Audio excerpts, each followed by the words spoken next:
Very good morning, class 10th, and today again we meet, and the chapter we were on was life processes. We just had an introduction to the chapter, and before that I hope you all are doing well, following the protocol of Corona and keeping yourself safe. It would have been really nice to have you all here in the class and teach, but unfortunately this is the modus operandi for this year also, or I hope by July the infection comes down and we have proper classes, but till then we have to follow the rules of this kind of setup and study and enjoy, right? It's always good to acquire knowledge, right? So that day I introduced you to the chapter life processes, told you the meaning of life process, and now the first life process that we are going to study today is nutrition. What do you mean by nutrition? If I ask you nutrition, what comes to your mind? I'm sure most of you will say khana, khana, khana. है ना? But till date, have you ever thought that we are not the only living things? There are lions, there are tigers, there are birds, insects, there are plants also. Any living thing needs to do nutrition so that they can get energy. क्यों energy चाहिए? To perform all the life processes. हर चीज के लिए हमको energy चाहिए. So now in class 10th you will study broadly that nutrition does not only mean to eat food, it also means to how to digest and how this energy gets utilized. ठीक है, तो we'll study nutrition. सब कुछ interrelated है. nutrition हो गया, respiration हो गया, है ना, सर्कुलेशन हो गया, और फिर आ गया एक्सक्रीशन. ये चारों.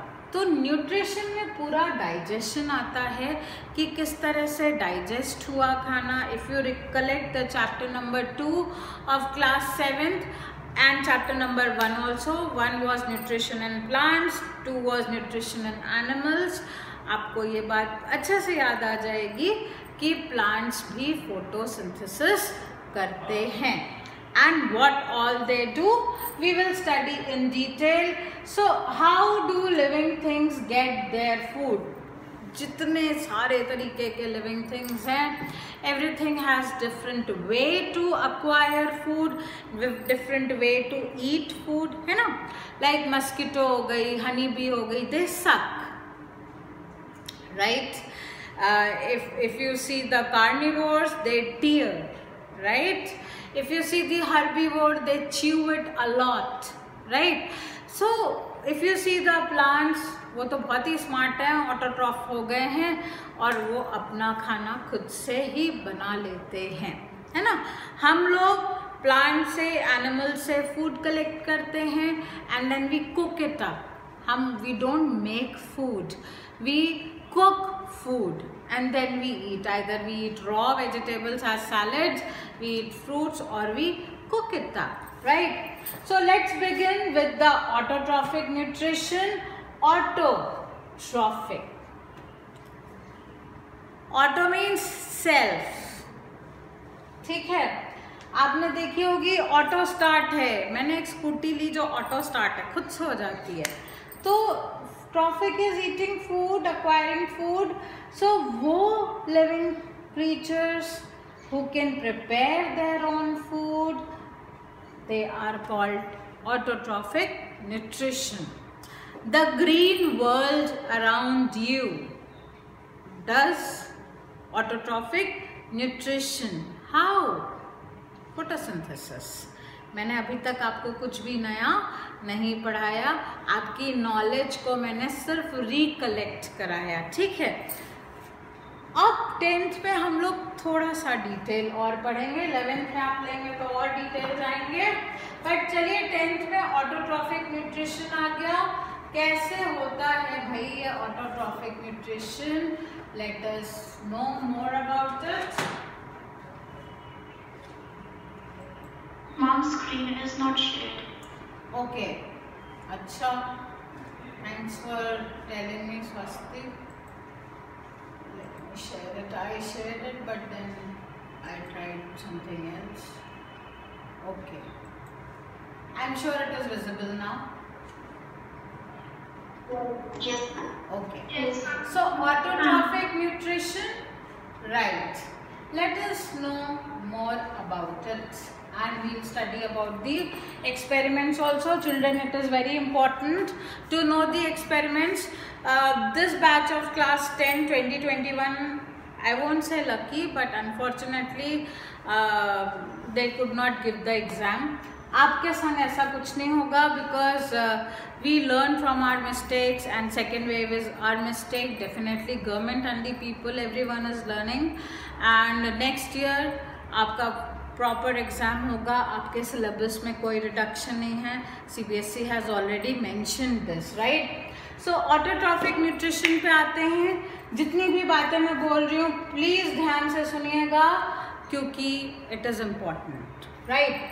सो ऑटोट्रॉफिक न्यूट्रिशन में वो जो कि फोटोसिंथेसिस खुद से करते हैं. कौन करते हैं? Green plants. क्यों कर पाते हैं? Because they have chlorophyll. So they take the inorganic substance carbon dioxide, they take water, in the presence of sunlight and chlorophyll, they perform photosynthesis. Food is prepared in the form of glucose. I'm sure till here it is clear to everyone, right? So this is carbon dioxide plus H2O in presence of chlorophyll and sunlight. We get glucose, water and oxygen. This is how plants also help us to what? To keep the balance of oxygen and carbon dioxide in the air, क्योंकि as a byproduct नहीं वो हमको खाना दे रहे हैं, they are also providing us with oxygen. ये होता कैसे है फोटोसिंथेसिस? कार्बन डाइऑक्साइड आती कैसे है? गैसियस एक्सचेंज होता कैसे है? Let us see how does it happen, right. See this is a cross section of leaf. जो टॉप मोस्ट और लोअर मोस्ट लेयर है उसमें क्या मिलते हैं? उसको क्या बोलते हैं? एपिडर्मिस. ठीक है, हमने लीफ का ये पार्ट लिया हुआ है. मुझे जूम का साइन नहीं मिल रहा है. Would have zoomed it, I am unable to do it. Never mind, आप मेरी बात को ध्यान से सुनिएगा, और पिछले साल के भी वीडियोस हैं वो भी आप देख सकते हो. आपके doubt should be very clear, that is the idea. ठीक है. Upper epidermis, lower epidermis. Lower epidermis पे स्टोमाटा मिलते हैं, गार्ड सेल्स होती हैं, स्टोमेटल पोर्स होते हैं. जो गैसियस एक्सचेंज है वो इससे ही होता है. बाकी जो सेल्स हैं इनमें क्लोरोप्लास्ट होता है. उस क्लोरोप्लास्ट के अंदर क्लोरोफिल होती है. ठीक है. अब पहली बार आप ये पढ़ेंगे. चलिए जी, गैसियस एक्सचेंज लोअर एपिडर्मिस में स्टोमाटा होते हैं. क्यों नहीं अपर एपिडर्मिस में होते हैं? अपर एपिडर्मिस में इसलिए नहीं होते हैं क्योंकि अगर अपर एपिडर्मिस में होंगे, डायरेक्ट सनलाइट पड़ रही है, बहुत ज़्यादा वाटर लॉस हो जाएगा, दिक्कत हो जाएगी. इसलिए nature has created a way that in most of the cases, ऐसा नहीं कि होते नहीं हैं, जो बहुत ज़्यादा रेनी प्लेसेस हैं, टेरेन्स हैं, है ना, ट्रॉपिकल रेन फॉरेस्ट है, वहाँ पर तो दोनों सरफेस पे होते हैं. नॉर्मली प्लेन्स में mostly they are abundant in the lower epidermis. Gases exchange हो गया, हमारे पास रॉ मटेरियल्स आ गए. होता क्या है? अब हम लोग क्या कर रहे हैं? हम लोग, बहुत इंपॉर्टेंट क्वेश्चन है children, please pay attention. We are dividing photosynthesis into 3 steps. What is the first step? Absorption of light energy by chlorophyll. जो क्लोरोप्लास्ट में क्लोरोफिल है वो लाइट एनर्जी को एब्जॉर्ब करेगा. लाइट एनर्जी पार्टिकल्स को हम लोग कहते हैं फोटोन. क्या बोलते हैं? फोटोन. ठीक है. तो फोटोन पार्टिकल्स को एब्जॉर्ब करेगा. फर्स्ट स्टेप ये है. सेकेंड हुआ conversion of light energy to chemical energy and splitting of water molecule into hydrogen and oxygen. दो चीजें हो रही हैं सेकेंड स्टेप में। जो लाइट एनर्जी एब्जॉर्ब हुई उसका कन्वर्जन हो रहा है केमिकल एनर्जी में। लाइट एनर्जी तो हम नहीं यूज कर सकते हैं, हमको उसको किसी फॉर्म में कन्वर्ट करना पड़ेगा, क्योंकि ये एक बायोकेमिकल प्रोसेस है, तो केमिकल एनर्जी में कन्वर्ट करेंगे। ठीक, हम लोग जो भी एनर्जी यूज कर रहे हैं हम केमिकल एनर्जी यूज कर रहे हैं, पता है कि नहीं, जान लो, ठीक है, वी शुड नो इट। सो ये बायोकेमिकल प्रोसेस है, इसमें एनर्जी जो होगी वो केमिकल फॉर्म में होगी। ठीक है, अब क्या हुआ, conversion of light energy into chemical energy. आपको मैं एक और एग्जांपल देती हूँ। जो सोलर एनर्जी है वो सोलर सेल से हम लोग कैप्चर करते हैं, बट अगर हम उसको यूज़ कर रहे हैं फैन चलाने के लिए या इलेक्ट्रिक बल्ब जलाने के लिए, how are we using it? Solar energy लग रही है क्या? No, the solar cells are converting the solar energy into the electrical energy. ठीक है, वो उन सेल्स में स्टोर्ड है, whenever we are using it उस सोलर सेल से हम वो एनर्जी निकाल ले रहे हैं। ठीक है, यहाँ पर भी यही हो रहा है, conversion of light energy into chemical energy. एक काम हो गया, और इस एनर्जी का इस्तेमाल हम लोग किस चीज में कर रहे हैं? Splitting of the water molecule. Water molecule है उसको हम स्प्लिट कर रहे हैं, तोड़ रहे हैं, ब्रेकअप कर रहे हैं। आपको पता है it is very difficult to break water molecule. ठीक है, आप इलेक्ट्रोलिसिस आपने पढ़ी है जूनियर क्लासेस में, हम वाटर के इलेक्ट्रोलिसिस करते हैं, then only we can break the hydrogen and oxygen. ठीक है, यहाँ पर हाइड्रोजन और ऑक्सीजन वाटर मॉलिक्यूल्स को ब्रेक किया जा रहा है with the uses of this energy. और नेक्स्ट स्टेप क्या हो रहा है? नेक्स्ट स्टेप ये हो रहा है reduction of carbon dioxide to what? Carbohydrates. ठीक है, थोड़ा सा ध्यान दीजिएगा, जब भी हाइड्रोजन का एडिशन होता है उस रिएक्शन को हम लोग बोलते हैं रिडक्शन रिएक्शन।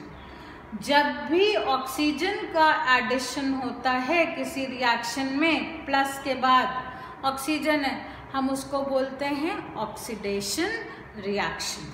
ठीक है, तो यहाँ पर रिडक्शन ऑफ कार्बन डाइऑक्साइड हो रहा है, मतलब कि कार्बन डाइऑक्साइड में ही ऑक्सीजन है, कार्बन है, हमको क्या ऐड करना है? हाइड्रोजन। क्यों? क्योंकि ग्लूकोज मॉलिक्यूल के फॉर्मूले में क्या है? C6H12O6, 6 molecules of carbon and oxygen each and 12 molecules of hydrogen। ठीक है, तो यहाँ पर हो गया reduction of carbon dioxide to carbohydrate. ठीक है, अब these 3 steps are done and photosynthesis is done, the food is formed।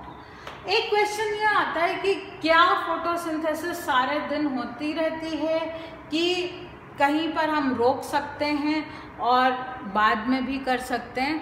तो यस, हम बाद में भी कर सकते हैं, specially in the desert plants। I am reading it out। Desert plants take up carbon dioxide at night and prepare an intermediate which is acted upon by the energy absorbed by the chlorophyll during the day। ऐसा क्यों हो रहा है? Usually desert plants में stomata रात में खुलते हैं, दिन में वो नहीं खुलते हैं। संकन स्टोमेटा, अंदर घुसे हुए स्टोमेटा होते हैं, तो दिन में वो नहीं खुलते हैं क्योंकि धूप इतनी तेज रहती है, पानी रहता नहीं, वाटर लॉस बहुत ज़्यादा हो जाएगा। तो उन्होंने कहा जी हम रात में खुलेंगे। रात में ही हमने गैसेस एक्सचेंज कर लिया, एक इंटरमीडिएट प्रोडक्ट बना करके छोड़ दिया। दिन में जब क्लोरोफिल लाइट एनर्जी को एब्जॉर्ब करेगा तब हम उस इंटरमीडिएट प्रोडक्ट को कार्बोहाइड्रेट में कन्वर्ट कर देंगे। ठीक है, तो this is how photosynthesis takes place in 3 steps। अब how will we prove that chlorophyll is necessary for photosynthesis? बहुत अच्छी एक्टिविटी दी हुई है। हम लोग एक वैरीगेटेड लीफ लेंगे, बहुत सारे नए शब्द आएंगे चिल्ड्रन, इसलिए it is very important for you from right now that you start reading the NCERT book.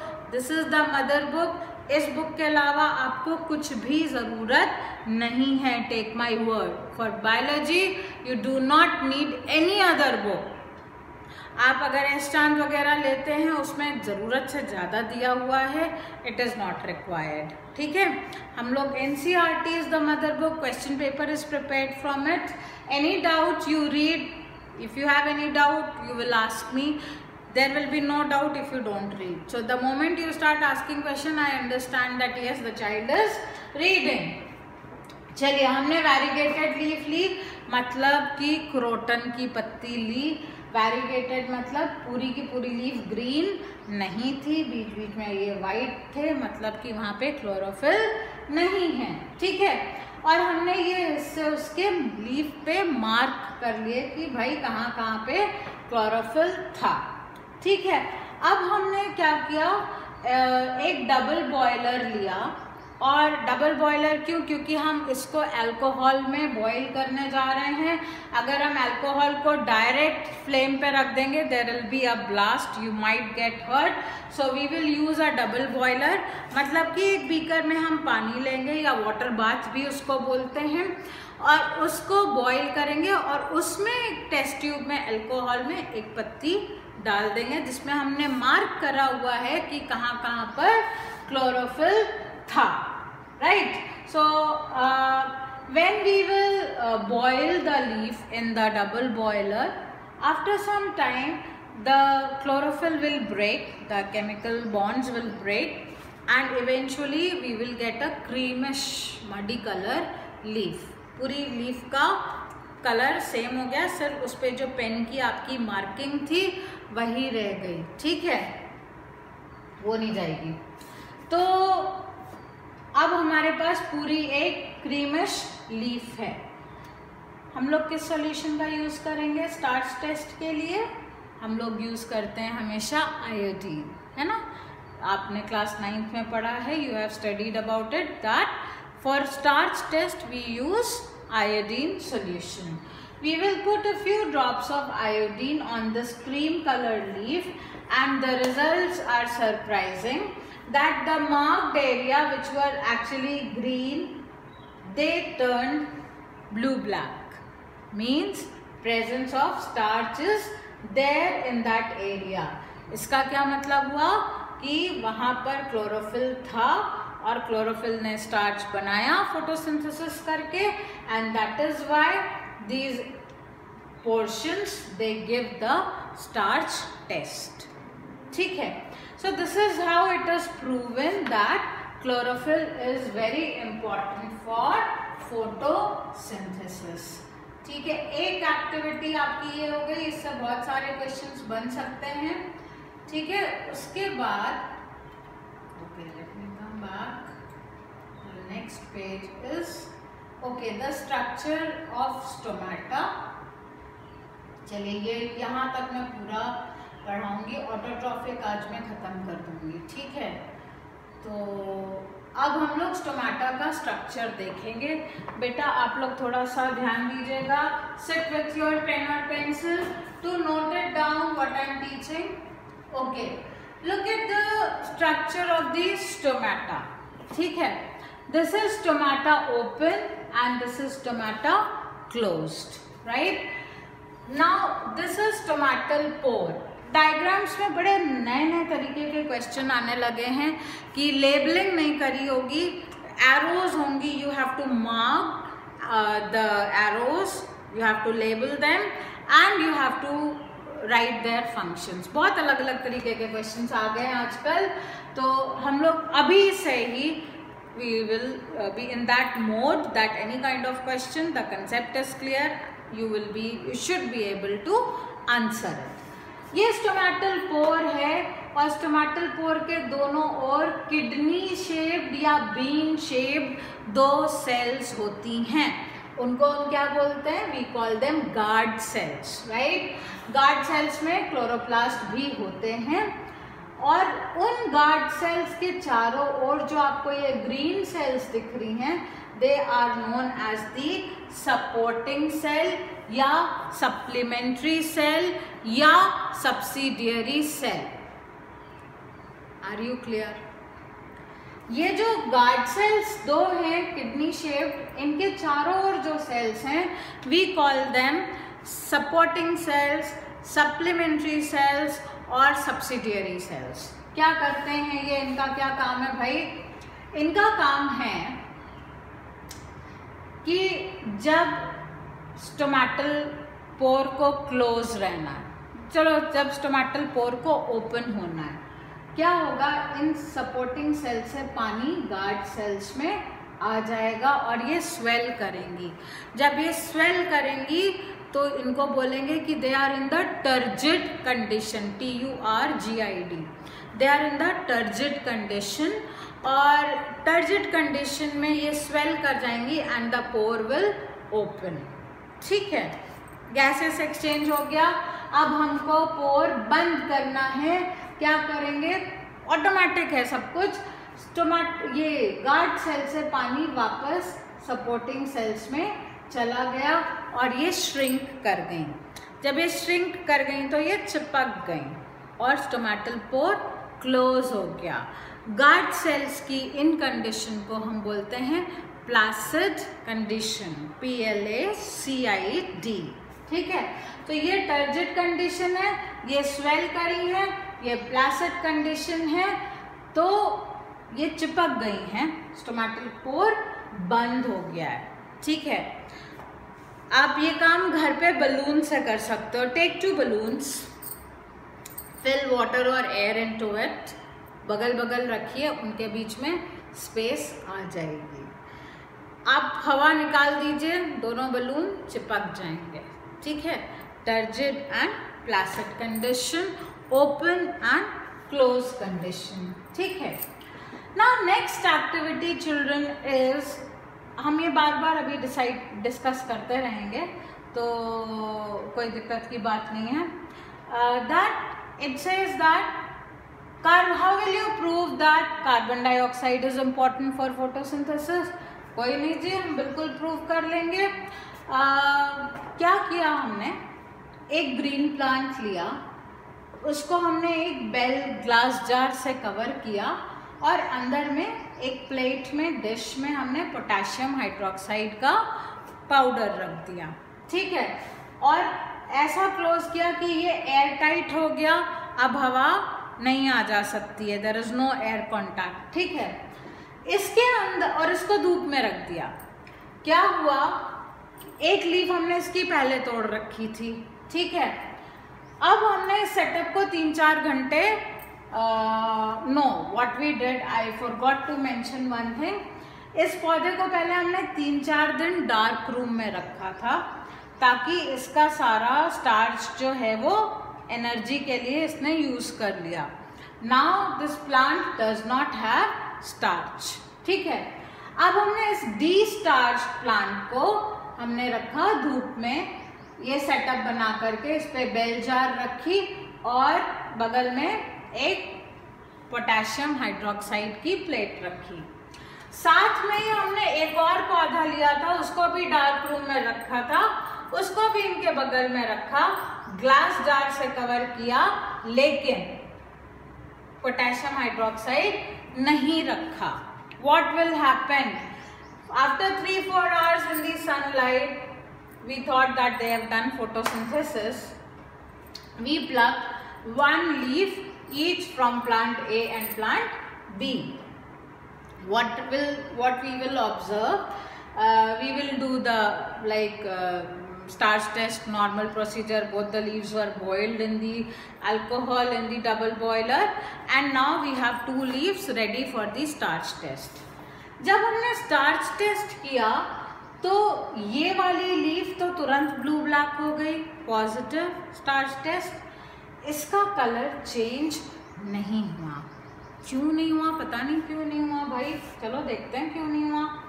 इसलिए नहीं हुआ क्योंकि ये स्टार्च बना ही नहीं पाई थी। क्यों नहीं बना पाई थी ये स्टार्च? क्योंकि इस जार के अंदर की सारी कार्बन डाइऑक्साइड तो ये नॉटी पोटेशियम हाइड्रोक्साइड ने एब्जॉर्ब कर ली थी।